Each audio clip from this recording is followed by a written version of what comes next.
All right, welcome back to the Battery Podcast with your hosts, myself, Joe Beimel, and Brent Dean. We are powered by Beimel Elite Athletics, locations in Los Angeles and El Paso, Texas. If you need to train, you need to get better at baseball, obviously that's a place to go. All right, today on the show, we are going to talk about one of my favorite subjects, recovery. Now, it's a very broad subject, a lot of stuff goes into recovery, and we'll kind of talk about that. We'll talk about how you recover the best, and then, different things, different methods that we both used, some things that I've used that have worked really well and kind of helped me pitch till I was in my 40s, and then probably some other things that I think the masses kind of use, but I'm not a big fan of. We can talk about kind of all those things. So Brent, when it comes to recovery, when you played, did you have a certain routine that you did? Did you have any kind of, anything you did where it was like an aha moment? You're like, oh, wow, that works really well. Or were you just kind of a basic guy, get your sleep, drink enough water, get your calories, those type of things? Yeah, well, I think recovery is such a buzzword, right? It's really just about the routine, like you mentioned, that you can create to help you prepare to be physically and mentally at your best. And especially in a baseball season, it's just such a long season.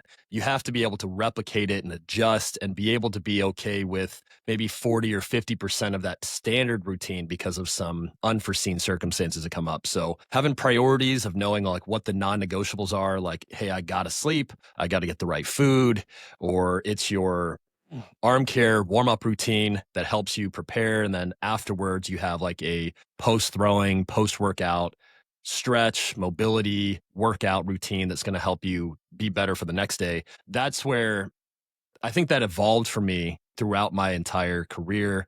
And I think that's what most people end up doing is they kind of pick and choose and see the things that really work for them. Um, but some of the non-negotiables were working out in season. I found out that if I didn't do that regularly with some type of strength goals that I was trying to hit in season, not hitting PRs or anything, but like 70 or 80% of my uh, capacity of what I typically could do, that's where I realized I would just break down by the end of the year. Later in my career, I started doing a lot of like compression sleeve, cold exposure, arm care routines became a big part of my process that I didn't really have one to start. And then it became non negotiable, especially as I was aging, playing into my 30s. That's where, if I didn't do that, it was very clear that my arm couldn't last a season. But yeah, a lot of the stuff that I learned, it was really picking up stuff from you that we would work through in the off season. You were doing a lot of cold tub, Egoscue.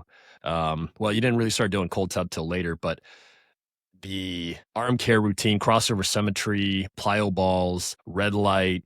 There's so many things. And I think that's really the goal for any athlete is to figure out what that routine looks like for you and have some level of measurables and some qualitative objective feel about how it's actually going for you. Yeah, I mean, recovery is just such a word that it covers so many things, right? So it's like your recovery after you throw, like what your routine is there. Do you have a recovery bands? Do you, with the arm care program that we use, you do a post exam, all kinds of different things. And that counts as recovery as well. And then, you know, um, one thing, if you're trying to get ready for the next day or the next game, you're pitching in the big leagues and you've got to be ready, for 162 games. It's a little bit different than when you're in high school and you're only playing, 2 or 3 games a week. But still, I'd say obviously sleep, huge. And I have not always been good at that. It's a little difficult. It's easier said than done, especially you're playing in the big leagues. You get done with a game, and maybe you pitch that game. Maybe you have a dramatic win or something, and your adrenaline's through the roof after the game. Well, trying to go home or trying to go back to the hotel and go to sleep right away is like impossible, right? You're gonna end up sitting there and Yeah. like laying there all night long staring at the ceiling, which isn't very beneficial either. But that was always tough for me because, you do have that adrenaline. You pitch and you pitch well, or even if you pitch bad, you're out on the mound, you're in front of 30, 40,000 people, and then you're just supposed to turn it off and go to bed. It's just, uh, like I said, it's easier said than done on the sleep side. And then with the travel in the big leagues, you might do that, and then you go jump on a plane and you go to the next city. And it's tough to sleep on the planes. Some people can do it. I could never do it. So, like I said, it is probably the most important, but sometimes, like I said, it's tough to do. So you really have to. Hey, As I got hey, older, I it's started all getting okay. into having a routine, like pre-bed routine. That was a huge thing, because if you're on your phone, you're trying to go to bed and you're looking at your phone. Next thing you know, you're on there for an hour and a half, 2 hours, and you look at the clock and go, "Oh, geez, I should be going to sleep here." So kind of winding down with that stuff, making sure you're in a dark room, a cold room, and towards the end of my career, I got like a chili pad to where it was this thing where I put water in it. That water would get pumped through like a mattress pad, and it would keep the bed, literally in like the 50s. And I was wearing a Whoop band at the time, so I could tell when I slept, in a cold bed like that, my deep sleep was going like skyrocketing up. And, that's where you're kind of producing your growth hormone and really getting a lot of recovery in that phase of sleep. So, that was one thing I used. But then one thing too, I'd say number two is hydration. And we've talked about this before, but hydration, well, all water is not created equal.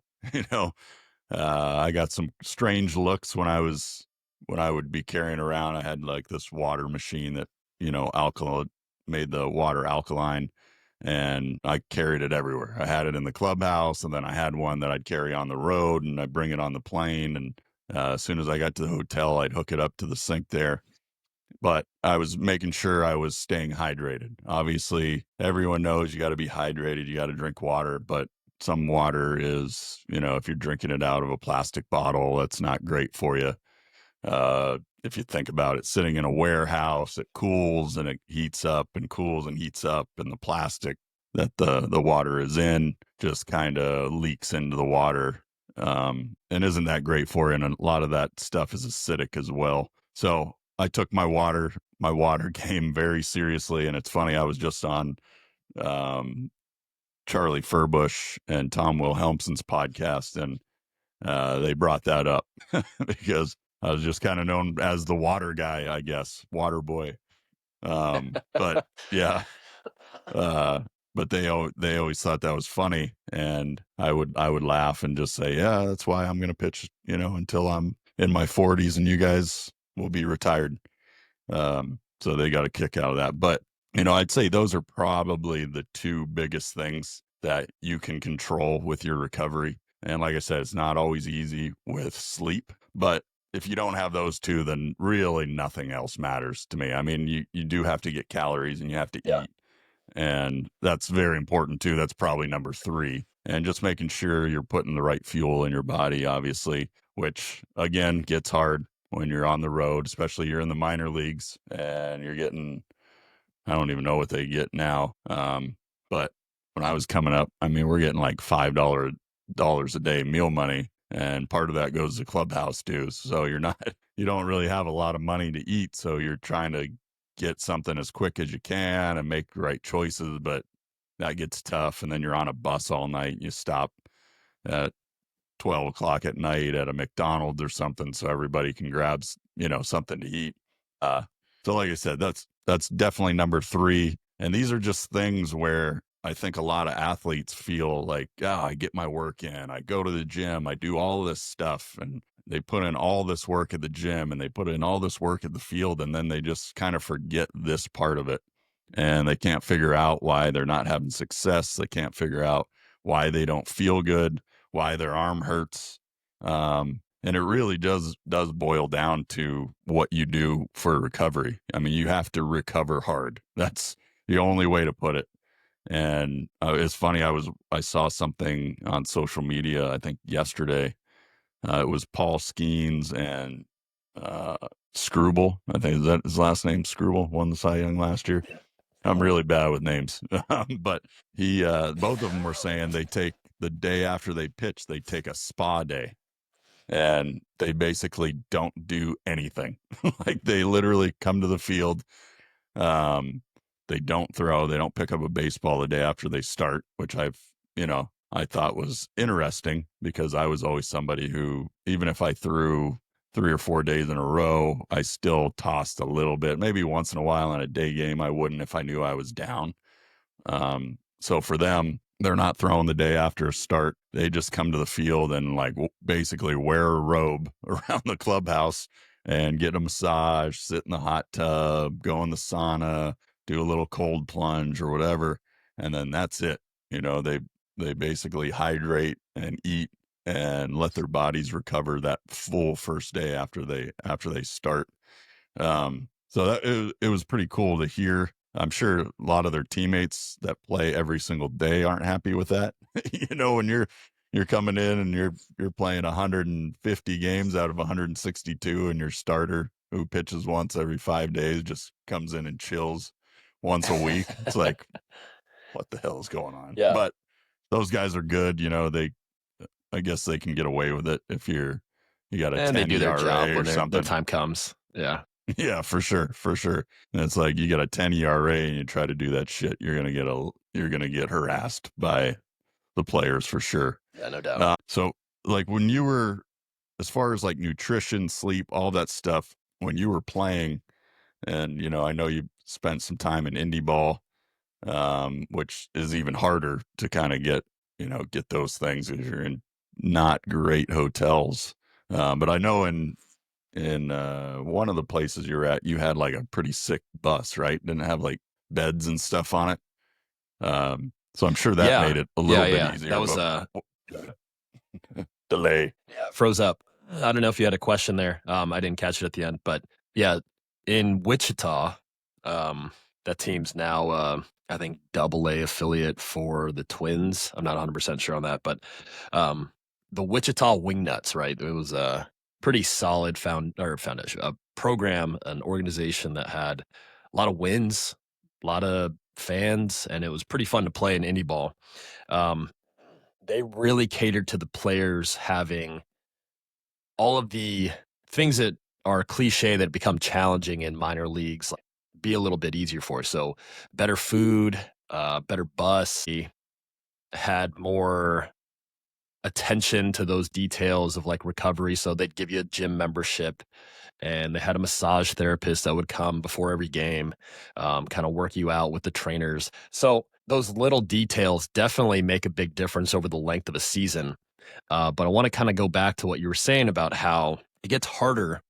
Um, you go into pro ball, just even relating to a high school or college athlete, the reasons why it typically gets harder is because your routine gets shifted. You don't have mom and dad cooking meals for you. You don't have your same bed. Your travel starts getting a little bit more challenging, like you have a long bus trip. And that's such a key component with recovery is that routine. So like how you can adjust in your eating habits and your sleeping habits while on the road or while you have a new game schedule. That's one of the biggest challenges as we see guys go from youth travel baseball to high school varsity games and that game schedule with a curriculum of having academics also considered in there and then more practices than usual. And then high school to college, especially if you're going D1, usually on a bigger campus, maybe you have a meal plan, maybe you don't, but you have a lot more autonomy to figure out those things on your own.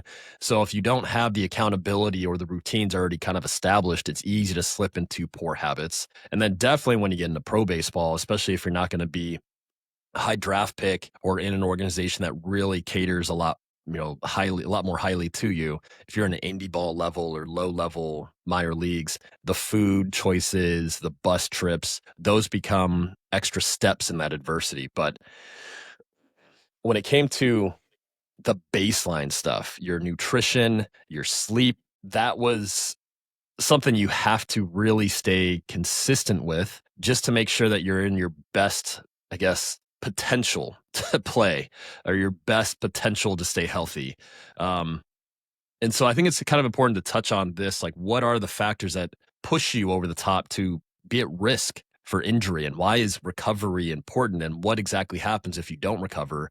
So, some of the key components that you could probably touch on this would be fatigue. Like, what is fatigue? You know, you're taxing your central nervous system, you're not letting it recover. And then inflammation. I think that's also sometimes a buzzword. Sometimes the inflammatory response is good, and sometimes you're trying to limit that in an extended window, especially if you have pain, where inflammation can be something as simple like you talked about with the water you're drinking. You're constantly always eating bad food and drinking poor water quality and having bad sleep. Those things will definitely add up into your internal inflammation in your body, creating a poor environment for you to recover. Some of those micro aspects, I mean, you can touch on that, I'm sure, with why those are important. Yeah, definitely having a routine will help limit that effect. Yeah, and one thing you brought up when you're talking about athletes who are still in school, like high school, college guys, um, you don't realize, like, obviously you're not playing as many games as a pro, but you have those added stressors of schoolwork, homework, going to actual school like all day long, and you don't realize how much that has an effect on you. It does kind of lower your if you're wearing like a Whoop band or something like that, and it's lowering your HRV because you're constantly under stress. You never get a chance to relax and just, take a spa day because you got homework and you got class and you've got the social aspect that, maybe somebody pissed you off in cafeteria or something like that. Not to say those things don't happen, when you're a pro and in the real world, but it is just another thing that I know once I got drafted and played pro ball, the competition got a lot better and it was a lot harder to be successful. But with that being said, it was so much easier to just concentrate on baseball because that is now your job. You don't have to worry about schoolwork. You don't have to worry about that aspect of it. So that is another thing that kind of wears on your recovery that I think a lot of kids at that age don't really notice. Um, and when you do talk about inflammation, obviously, after you pitch, when I was younger, it was non-negotiable. When I was in junior college, you had to ice. Like right after you got done throwing, you had to ice. If you didn't ice, you get in trouble. And now we know that that's not good. You want to create an inflammatory response right after you pitch. Blood vessels widen. You get more blood volume, and it really brings those growth factors into different places in your arm.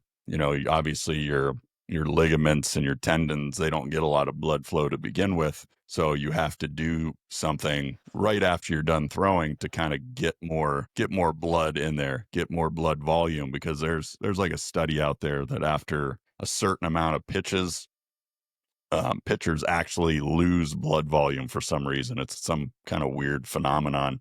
So that's why it's super important after you throw to do something to get that blood flowing, get that blood volume back, get the testosterone and the growth hormone and all that stuff into those areas that are kind of pissed off a little bit. Your arm's like, oh geez, you know, we better send something there because um, we don't know what's happening, So it's just inflammation at that point isn't bad, but inflammation that just stays in your body all day, every day is obviously not good. Now you got to figure out why Chronic that's inflammation, happening. I mean, leads to a ton of Yeah, issues. absolutely. Absolutely.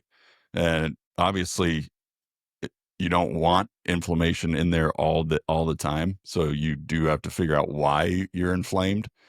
You don't want to just treat the symptoms of the inflammation and then it goes away. But say your diet's terrible, or maybe you're allergic to something, or your body doesn't digest something well, and that causes an inflammatory response.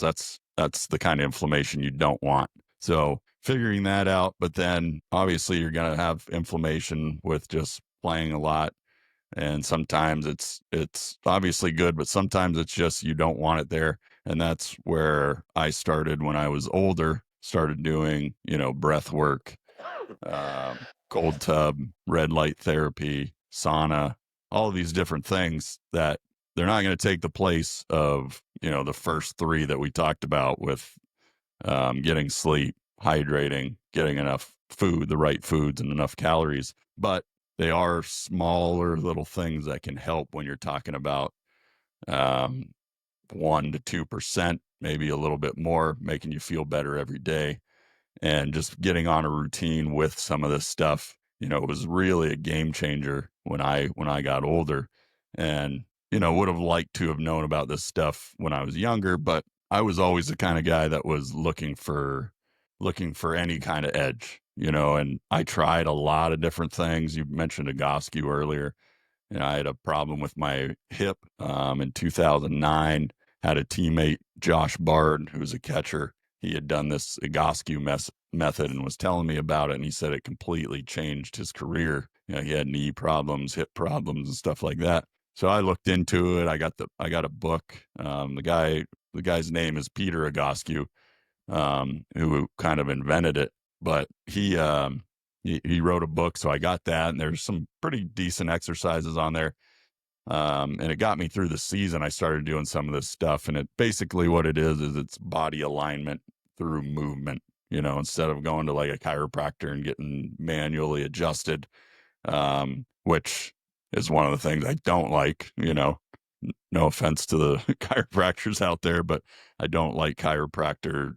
Um, I don't like that stuff like during season, maybe in like very rare cases when you can't get something back in alignment and you got to go get it like shoved in there. But for the most part, I like to do the stuff like the Egoscue method does, where, their idea is over the course of your life, you develop basically movement patterns that we talk about all the time.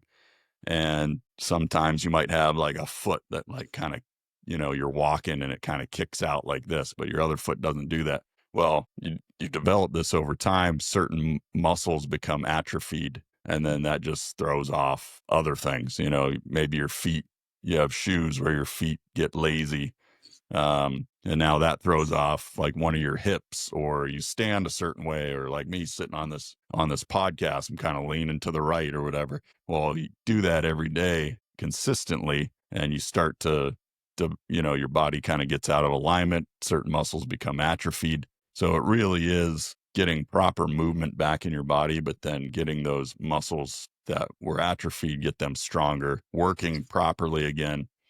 And even with your workouts. That's why with baseball you go leg to leg, right? Arm to arm. Very little bilateral exercises. And we do bilateral stuff, but we do a lot of, single leg stuff just because that's the way the game is played. So you might, if you're doing a lot of bilateral stuff, you might have a glute that doesn't fire correctly on a deadlift because of something, we don't know why, but Yep. whatever you got going on. And the other one might just take over more. So you're able to do a lot of weight, but that one glute doesn't fire. You go to a Egoscue and maybe your one hip hurts. Well, it's because, or maybe your knee hurts. Well, it's because this glute isn't firing. So they'll give you some exercises where you can really feel it. And I don't want to take up too much time with this explaining Egoscue, but I mean, there were times where I went and you're doing something so simple, you're in this certain posture or whatever, and you're squeezing a little pillow between your legs, where somebody from the outside would look at that and be like, "What are you doing? That's so stupid. Like, that's so easy." And I'm sitting there freaking just beads of Yeah. sweat pouring down my face, freaking Yeah. shaking.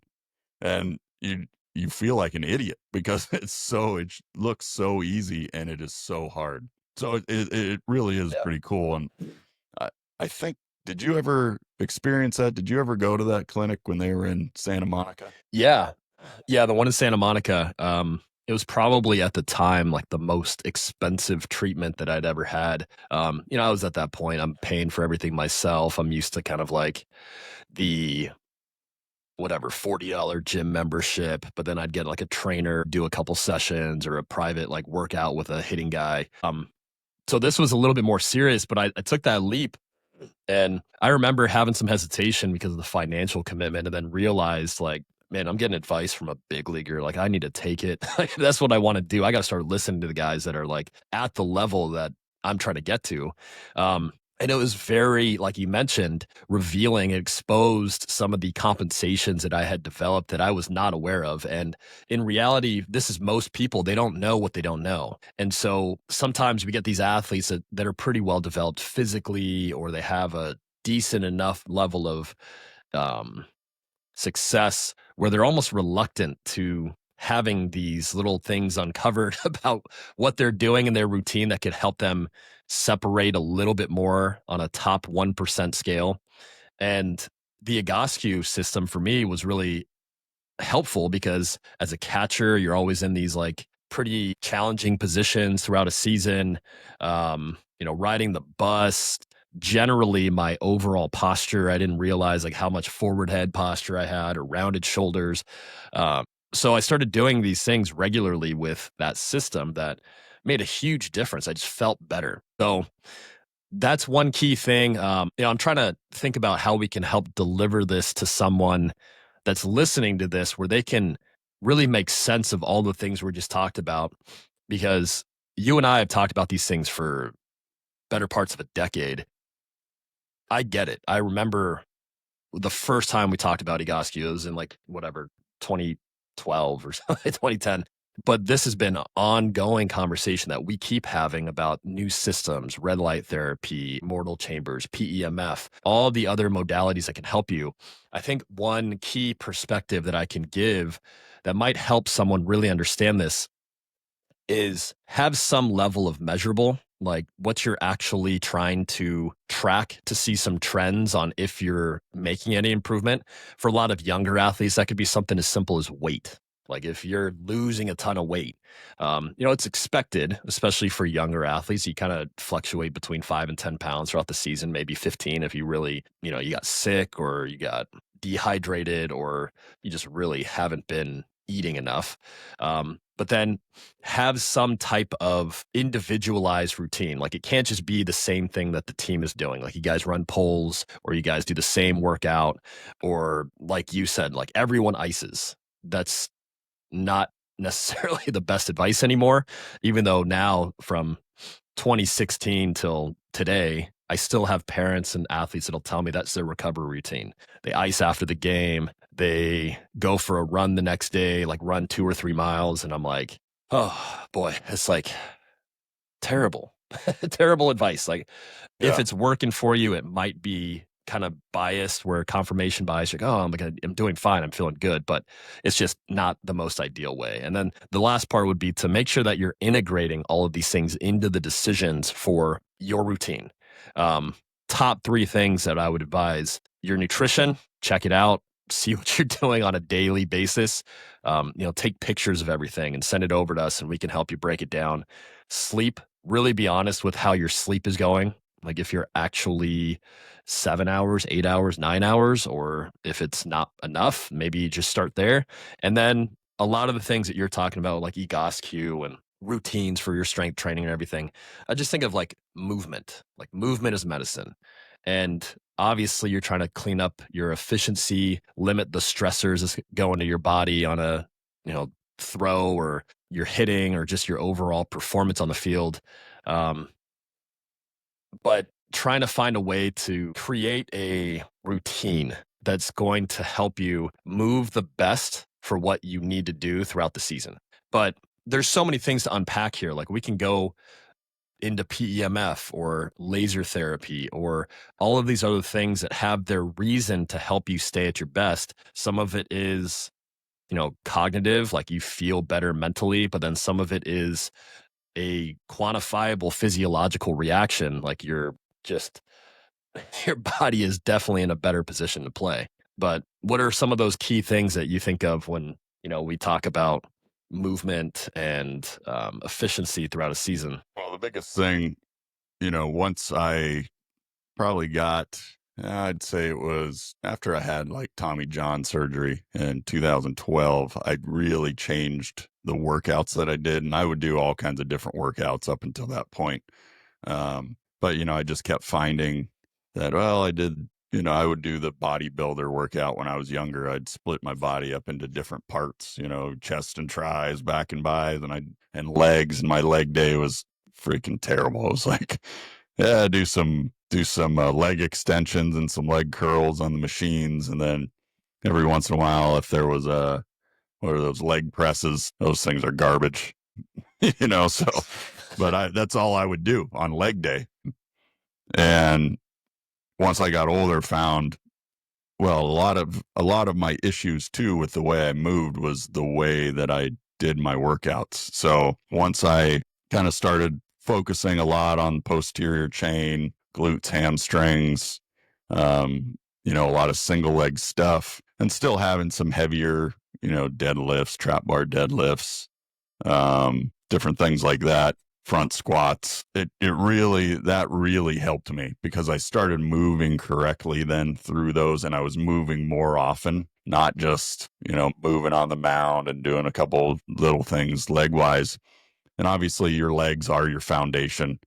It's pretty obvious you're standing on them all the time. You're running, you're doing all kinds of different things in the game, and you're using your legs. And not to say your upper body isn't important, it absolutely is, because I think that's where a lot of younger athletes who have been misguided, they think like, oh, I'll lift legs really heavy, but upper body, I got to stay flexible and I've got to do this, so I can't lift very much. And that could be further from the truth, because the more in tune and the more, your body, if your legs are really strong, your upper body's really weak, you're not going to be very efficient. You're just not going to function very well. And we've seen, with our training, and with our program, is kids who come in and they start lifting heavier upper body who maybe never have before. They kind of get more imbalanced and their body starts moving a little better, and they start throwing harder. They start hitting harder, just because they're doing the same, not the same amount of weight, but it's in relationship, it's about the same.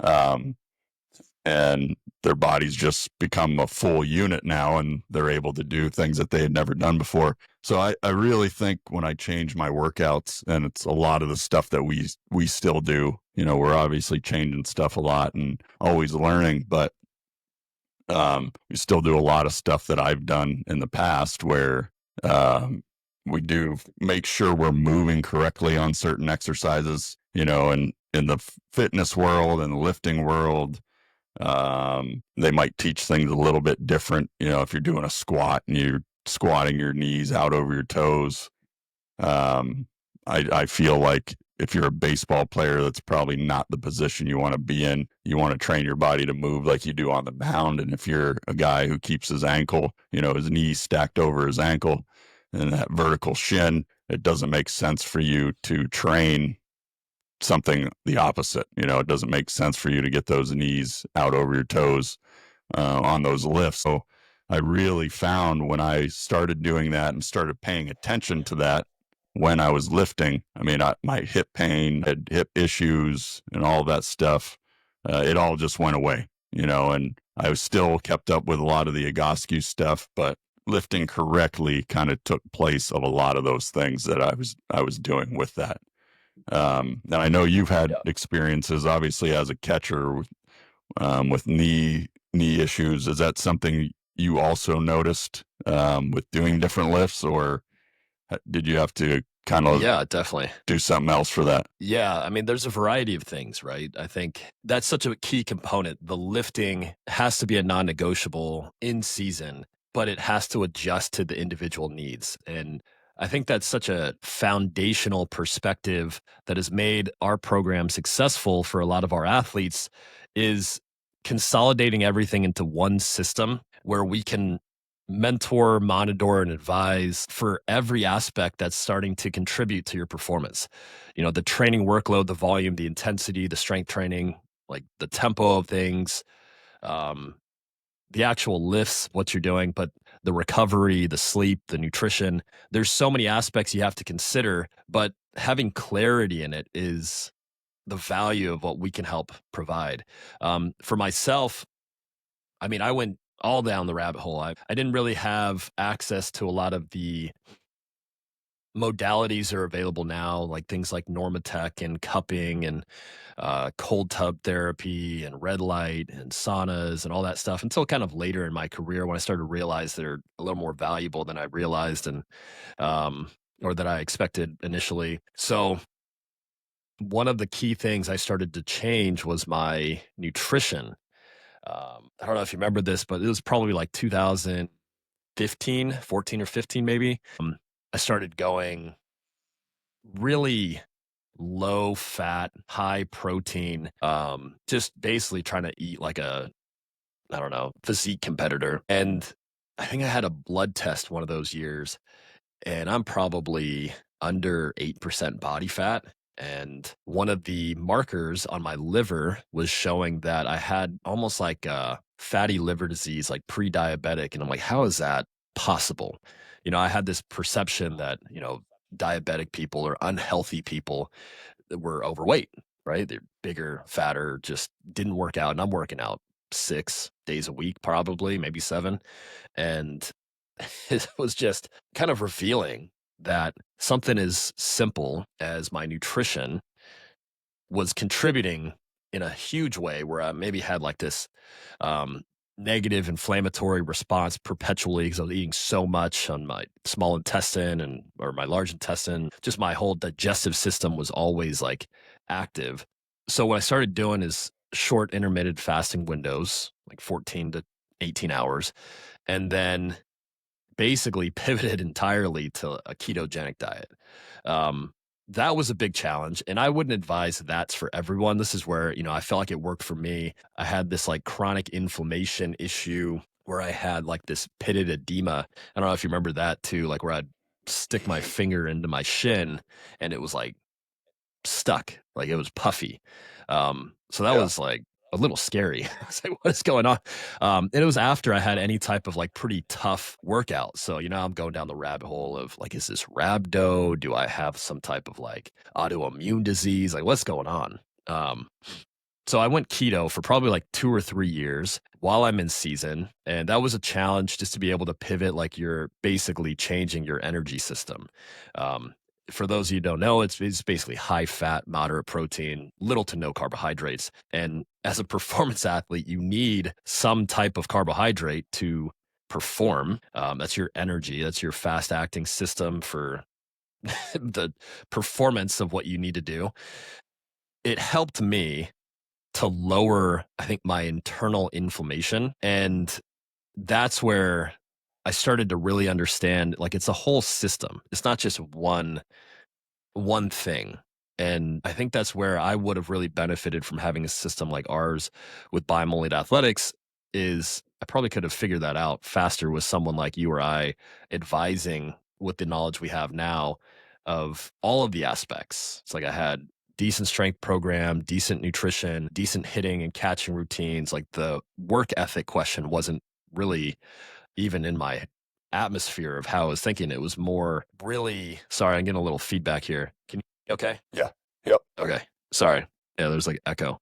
Um, anyways, my point is Not as bad having as the the last time, ability. is it? What's that? No, it's not as bad as I it think I was got that you. one Okay. time, is it? Okay. No, no, no, no, no. It's good. Okay. Lost total train of thought. Go But ahead. the idea was having all of these other compartmentalized factors that I was focusing on became really apparent as I was like 28, 29 years old, still playing. As I started to realize like if I integrated this into one decision-making process, it would really help me to consolidate a lot of my effort, but then also understand that nutrition does affect your recovery.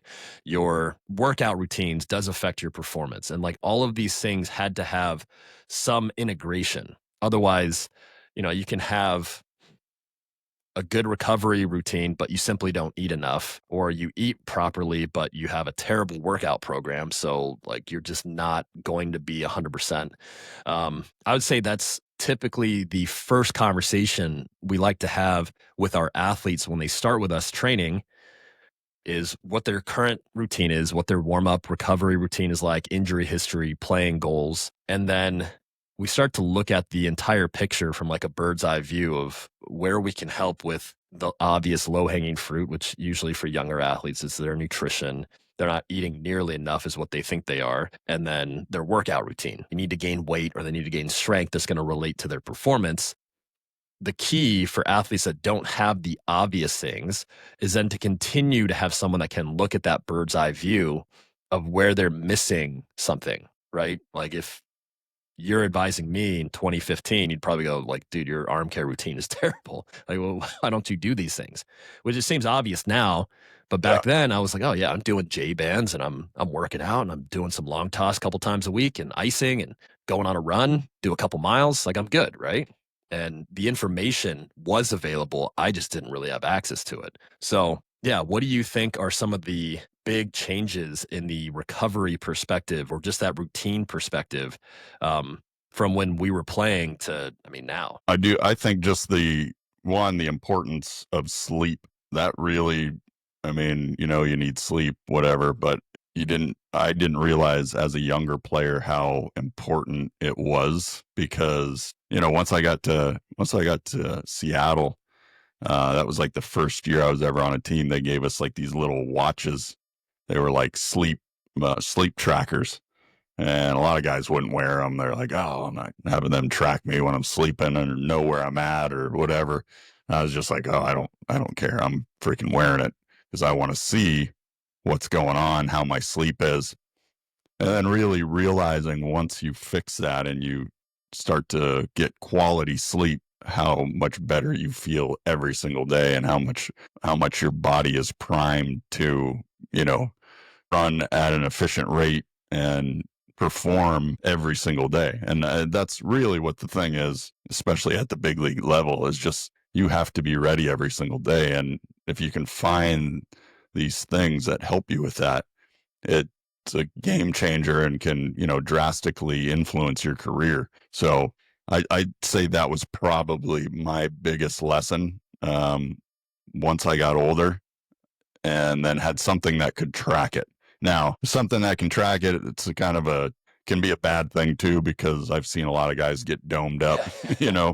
they don't sleep very well. Whoop And they're scores just down. like, yeah, my whoop scores down or my aura ring or whatever. It's the score's way down. So I'm going to play like shit tonight, Yeah, play today. and that is a thing. Yeah. I mean, it really is. It's hard to kind of not think that way. So once I did get older, I kind of just took that information as it was, and it didn't mean I was going to perform bad or didn't mean I was going to perform good either. So I just kind of used it, and it was more of keeping it consistent, making sure it was consistent. If you have a couple bad days, a couple really good days, that's not really a big deal. And even when I was training coming back at 44, I think when I would throw like live BP or live ABs in El Paso, I think the 2 times I threw the hardest, I was like in the red. I had like a red recovery score, but still was able to.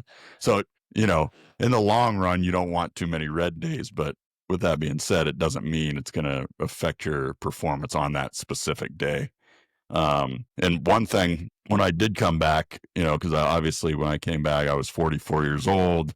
Let's face it, that's pretty freaking old for a pro athlete. So I took all of the precautions. I was doing all the things, back in 2020 with COVID, I started doing the Wim Hof breathing, or basically you take 30 deep breaths as deep as you can. You kind of let the air out. You don't fully exhale. You kind of like let a little bit out and take another breath. Do that 30 times. After the 30th breath, you exhale fully. No air in your lungs at all.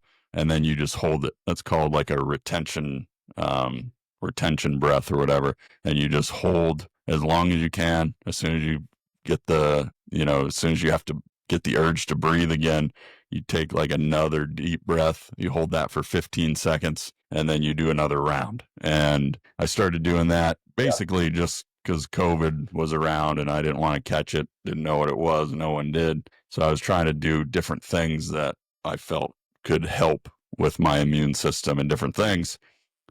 Started doing cold tubs. So I've always been a guy who hated cold water. Like I wouldn't get in a pool unless it was like 100 degrees. Like pool 70, no chance. I'm not getting in that freaking thing. So I started doing the cold tub, and I started about 55 degrees.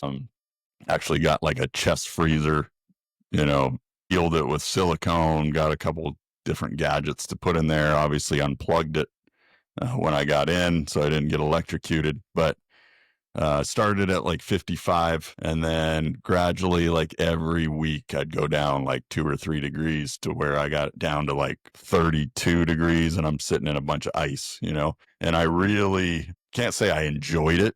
There's nothing fun about being in like super cold water, but there was just something to it. Once I got out, you get that, dopamine rush, and just a great way to start your day. And obviously we can go into the health benefits and stuff like that. But, like I said, we don't have to talk specifically on cold tub and things like that, but just kind of bringing up, I also started doing red light therapy. I had read a study where it was a random controlled trial or whatever, randomized controlled trial, which is kind of the epitome of science, where they took two groups. One group worked out, the other group worked out as well, but they did red light before they worked out. And in the study, their muscles got 50% bigger and 50% stronger. So for me, I was like, I'm in. I'm going to try it.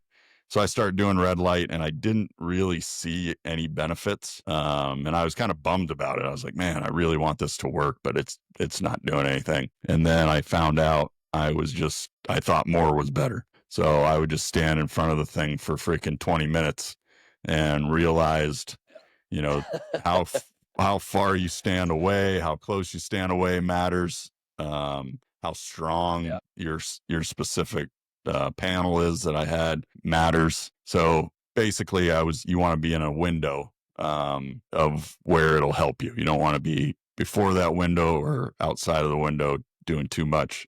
And once I started doing that, it was a game changer. Saw huge benefits with, joint health, muscles,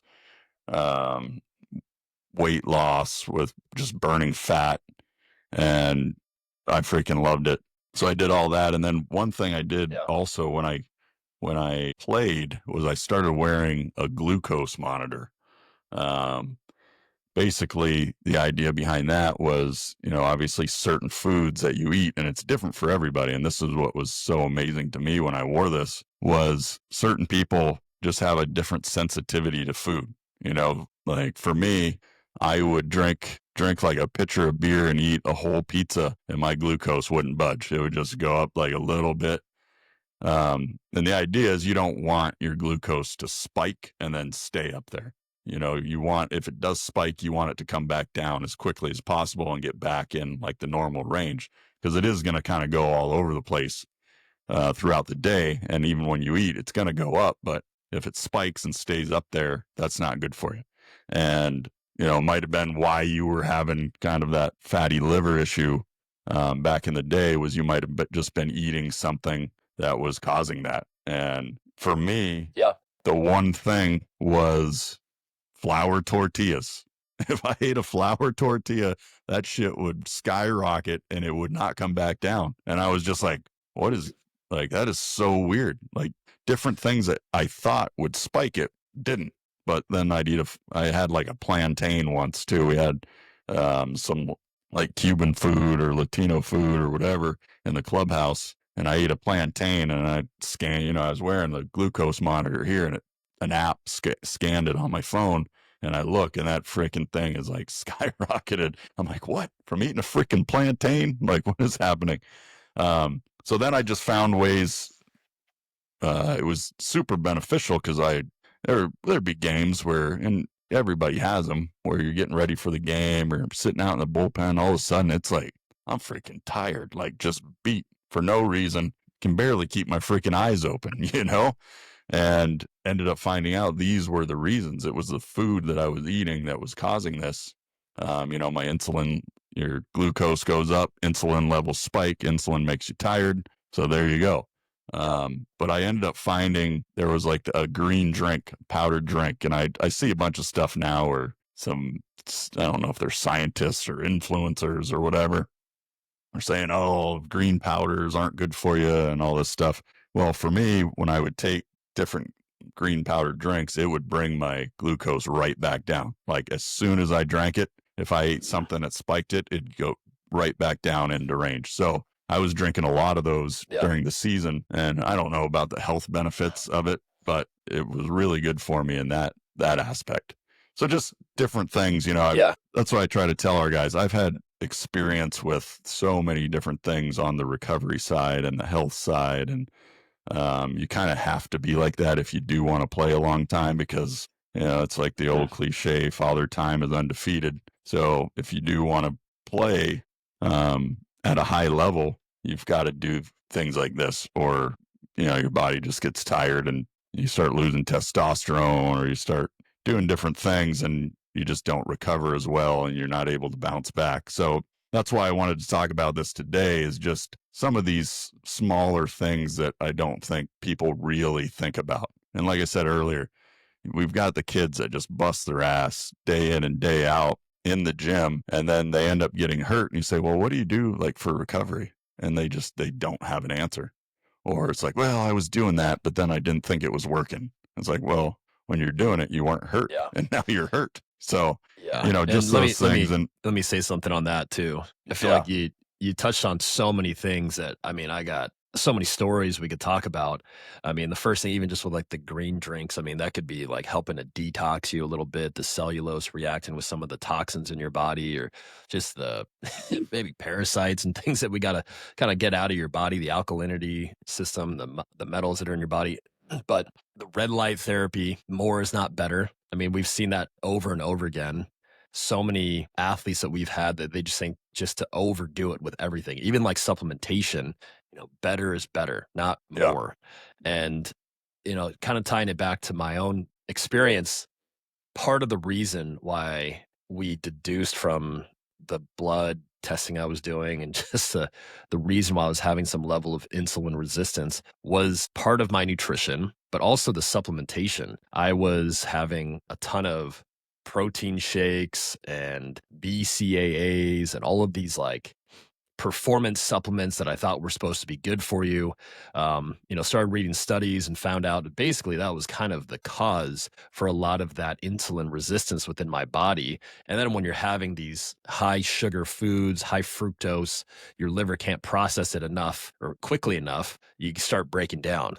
But yeah, to your point that you were saying, it's such a ongoing dynamic with having these conversations with athletes, even pro athletes, with understanding that they need to master the mundane, like the daily routines that are going to help them recover.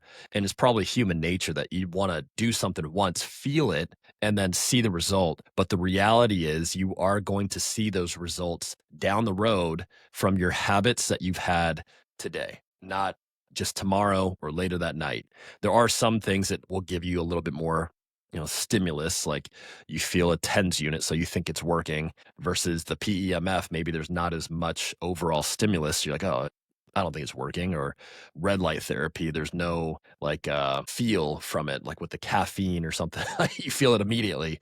yeah, That's one of the core factors that we always seem to have those conversations with parents and athletes, is sticking to their routines so that they don't end up thinking recovery is just shutting down for 2 weeks, going to physical therapy, and now that's when they have to start doing it. It's preventative, but the routines you have today will affect you down the road. And now, I'm older now. I'm like starting to feel it. Like one of the easiest ways to relate it is, you get a hangover. If you have too much tequila tonight or something, like you're going to feel it tomorrow. Before, when younger, you rally up the next day and the next day and the next day.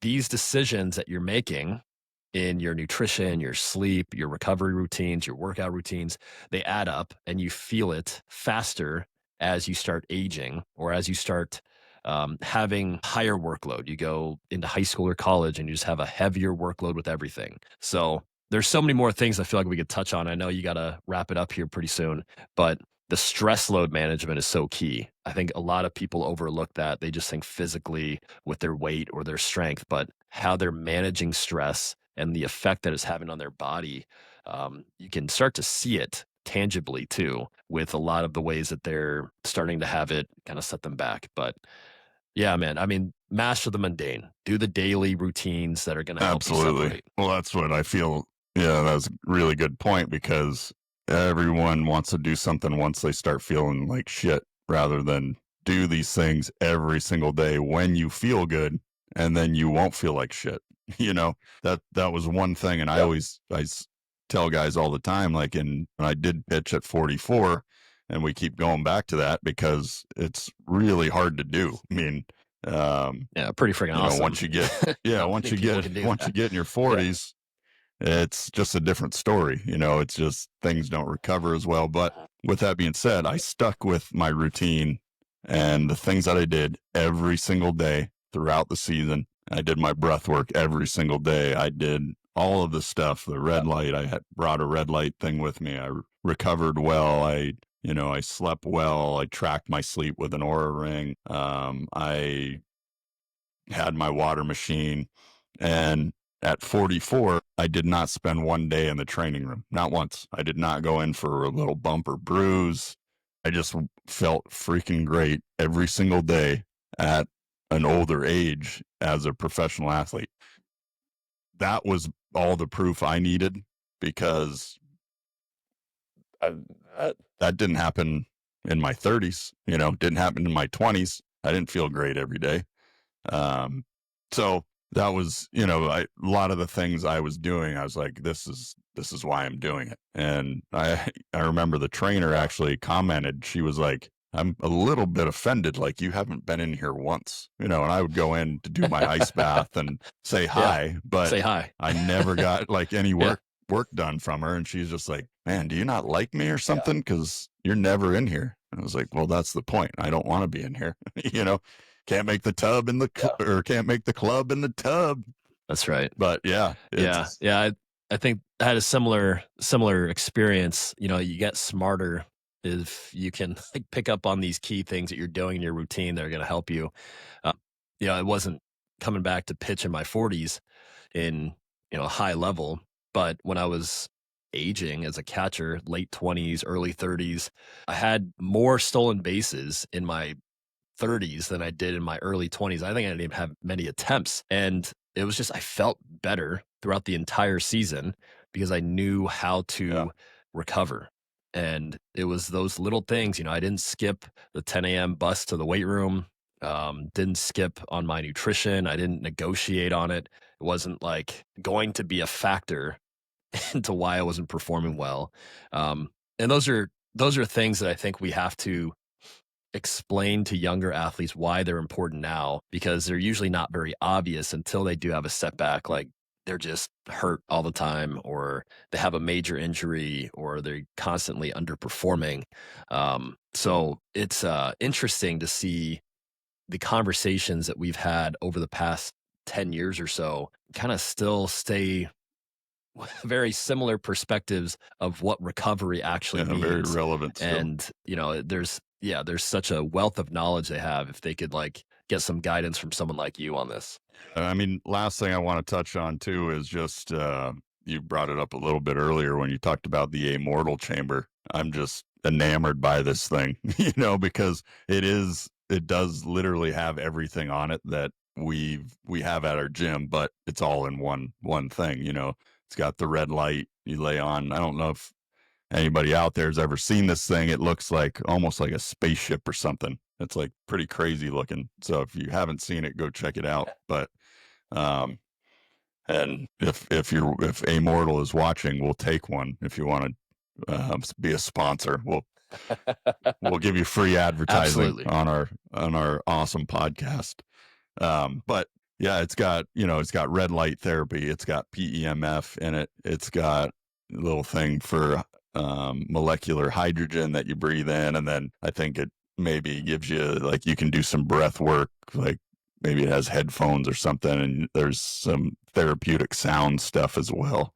But a lot of top level athletes are using it now, and I saw it. I saw the thing that Matthew Stafford was using one, and he's like an investor in it or whatever, and all of the investors are like pretty elite pro athletes. So when pro athletes at the top of the game are using something, it's usually um, kind of just shows you that it's going to work. And I know Mike Trout, I think, is one of the investors, and I mean, his series in New York has been phenomenal.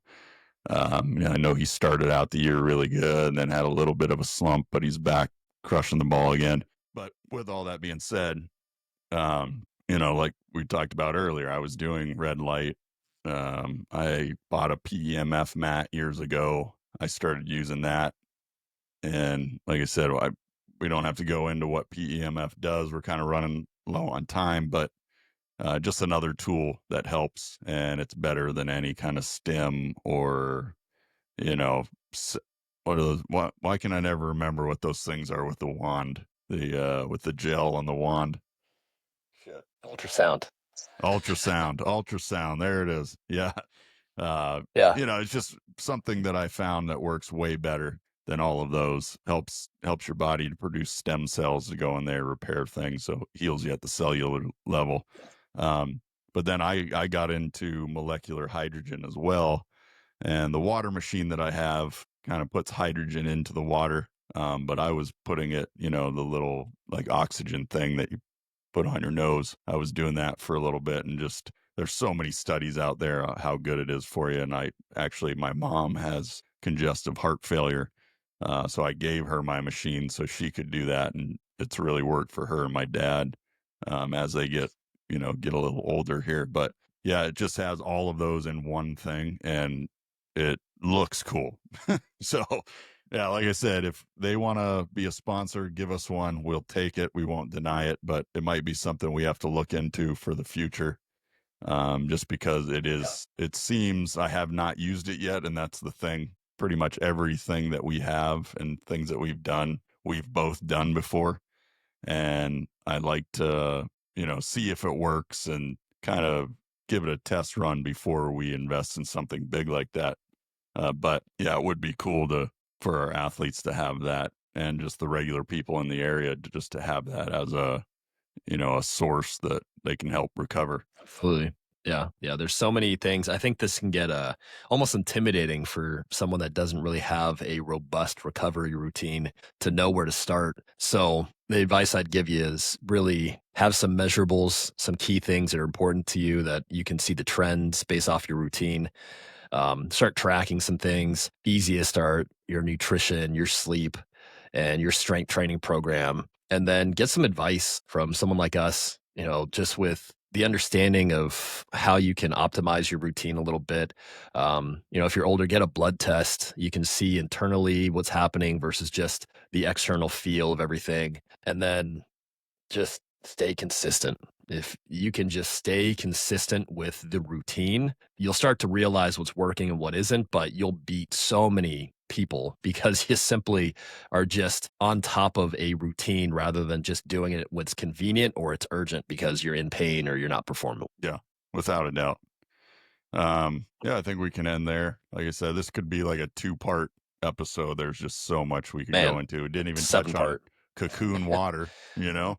Yeah. Yeah. Jeez, the cocoon, like oxygen water and the baths and stuff, which we've both done. I remember drinking that, and Yep. like every single time I drank it, I PR'd in the gym, with throwing or whatever. And then Yeah. when I played in Seattle, they sent a bunch of boxes of it up there. And at the end of the season, when I was 38, I guess 38 years old, at the end of the season when they sent it, I started throwing harder than I had the entire year, so it was just pretty Yeah. crazy. And then once I did start doing like kind of breath work, I didn't see it benefits as much because I think I was just saturating my body with oxygen through that way. But if you haven't tried cocoon water or done their baths, it's pretty crazy. And there's some pretty awesome stories out there with helping, with different things. Obviously, we're not giving medical advice here. I think we probably got to say that. But, there are stories of people beating cancer from drinking the water and doing the baths. And the owner, she actually had like pancreatic cancer and beat it by doing it. So she is totally a believer and owns a clinic in Las Vegas. But yeah, anything else you need to touch on this subject or? No, man, there's so many things that we could touch on. We'll continue this, we'll put a pin in this one for now, and then I guess the best place to go from here is if you're listening to this and you have any questions on recovery, or you're just wanting to evaluate your routine to see if it's the best use of your time for your level of performance, just message us, beimelathletics.com. Go to contact us. You can also find our number on Instagram, at BEA_Los Angeles or Texas. Either one of those, we respond pretty quickly. And, I'd personally be able to reach out to any of these people that might have questions about their recovery routine. For sure. For sure. All right, man. Well, good talking to you again. Um, yeah, have a good day. I got to go to a practice right now and pump some kids up that have a losing record. That's So, right. Coach yeah, Joe, got to help go the get them, youth. baby. That's right. That's right. Always, man. All Always. right, That's man. that's what we do it for. So, all right, That's man. right. Take care. See you guys. All right. Peace. Yeah, we